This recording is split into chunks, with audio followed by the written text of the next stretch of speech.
معزز سامعین اکرام، السلام علیکم ورحمۃ اللہ وبرکاتہ۔ امید ہے کہ آپ خیریت سے ہوں گے۔ آج ہم جس موضوع پہ بات کریں گے وہ ہے کہ ایسا جادو جو کسی کپڑے پہ کیا جاتا ہے، ایسا جادو جو کسی کپڑے وغیرہ پہ کیا جاتا ہے۔ اگر آپ چینل پر نئے ہیں تو چینل کو سبسکرائب کر دیں، بیل آئکن کے بٹن کو دبا دیں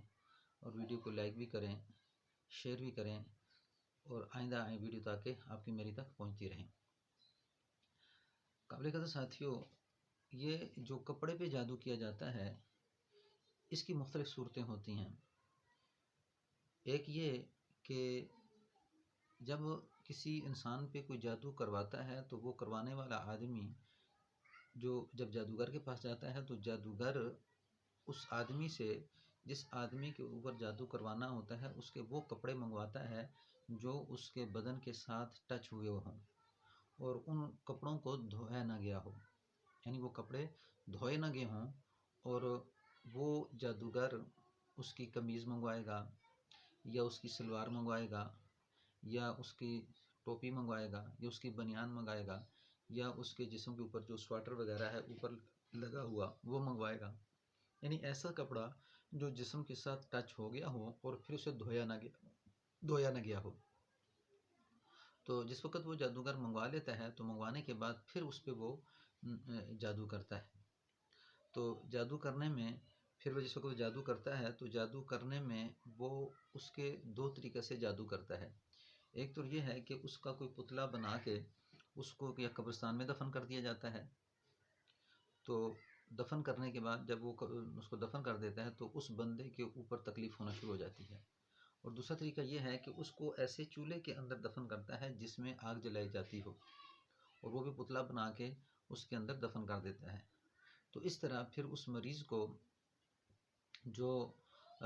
تکلیف میں مبتلا ہوتا ہے اس کے بدن کے اندر جلن، تکلیف اور سختی شروع ہو جاتی ہے۔ اور یہ چولہے کے نیچے جو دفن کیا ہوا جادو ہوتا ہے، اسی طرح قبرستان کے اندر دفن کیا ہوا جادو ہوتا ہے۔ پھر اب وہ مریض جس پہ جادو کیا جاتا ہے وہ ان دونوں کے بارے میں خواب دیکھتا ہے کہ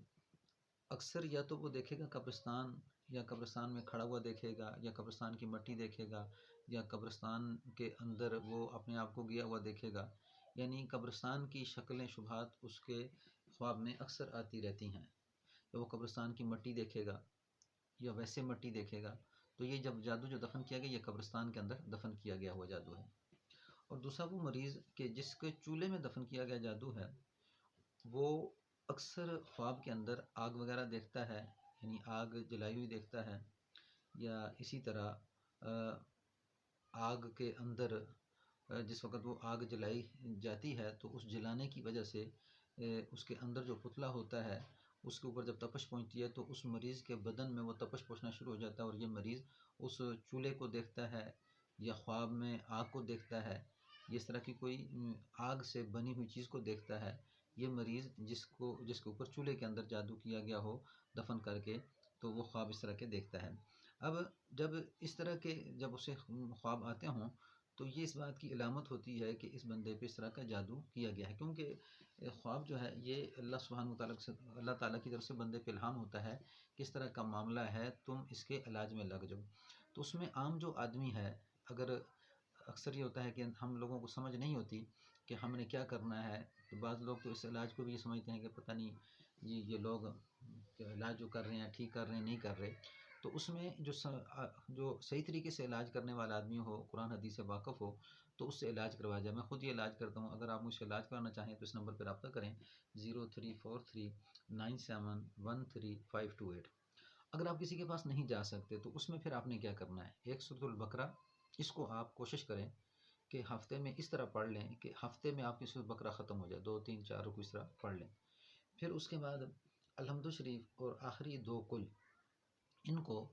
یعنی کہ الحمد شریف 7 دفعہ اور آخری 2 کل 33 دفعہ پڑھ کے، اور پھر سورۃ یونس کی 81 سے لے کے 85 تک آیتیں ہیں، ان آیتوں کو 7 دفعہ پڑھ لیں پھر بھی فائدہ ہوگا، 11 دفعہ پڑھ لیں پھر بھی فائدہ ہوگا۔ تو یہ ساری چیزوں کو آپ پڑھنے کے بعد آپ کے پاس پانی ہو، پانی پہ دم کر لیں، پانی پہ دم کرنے کے اس پانی کو پئیں بھی، اور جس جگہ پہ آپ کے تکلیف ہے وہاں پہ پانی کو لگائیں بھی۔ یعنی یہ تو ابتدائی علاج ہے، تو اس میں ایک وظیفہ ہے استغفر اللہ معاذ اللہ، اس وظیفے کو اپنا معمول بنا لیں کہ اس وظیفے کو کرتے رہیں، استغفر اللہ معاذ اللہ 313 کا معمول بنا لیں۔ اگر آپ کو اس سے فرق پڑ جاتا ہے پھر تو آپ کو کسی کے پاس جانے کی ضرورت نہیں ہے۔ اگر اس سے فرق نہیں پڑتا تو پھر اس میں رقیہ ہوتا ہے، جسے رقیہ شریعہ کہتے ہیں، اس کے ساتھ دم کیا جاتا ہے، یعنی کہ میری علاج کا جو ترتیب ہے وہ مریض کو 2 یا 3 دفعہ میں بلاتا ہوں کہ جس میں اس کی ساری علاج بھی میں سمجھاتا ہوں، اور اس کے ساتھ اس مریض پہ رقیہ کیا جاتا ہے۔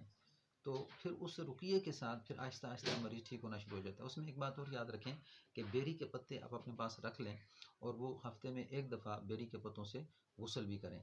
تو یہ کچھ ترتیب ہے اس علاج کی، اگر آپ خود کر سکتے ہیں تو اس کو کریں، اگر نہیں کر سکتے تو پھر آپ معالج سے رجوع کریں۔ السلام علیکم ورحمۃ اللہ وبرکاتہ۔